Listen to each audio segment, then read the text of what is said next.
Nuan, Quezon, with their Bowling Festival. This festival of laughter serves a prelude to the Lenten season and features unlimited merrymaking and dressing up prior to the solemnity marked by Ash Wednesday. Ayan. The townsfolk believe that by rejoicing, they will ward off spirits that bring about illness, hardship, and the loss of hope. The word blowing refers to dirt, charcoal, or ash.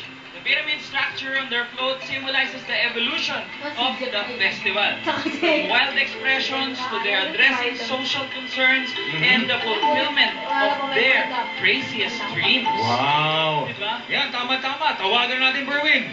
From Katanuan, Quezon, their Bowling Festival.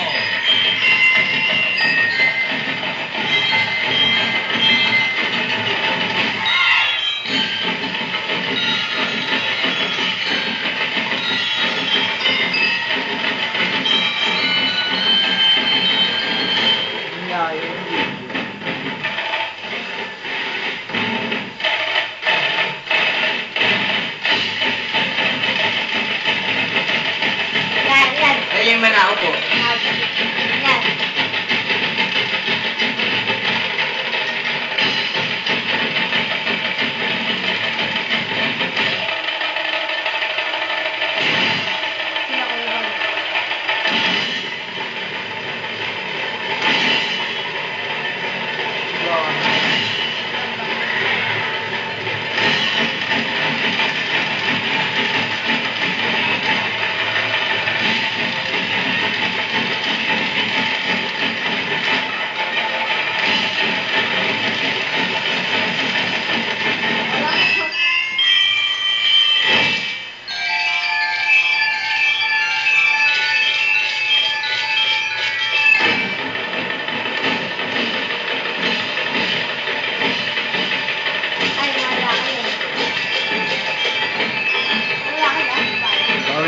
Huwag na maingay.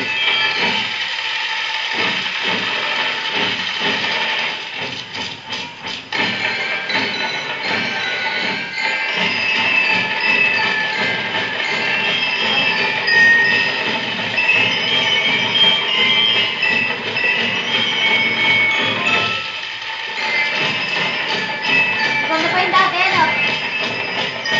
Kaya tawag dati, ang ganda ng ano, yung nalipagan, no?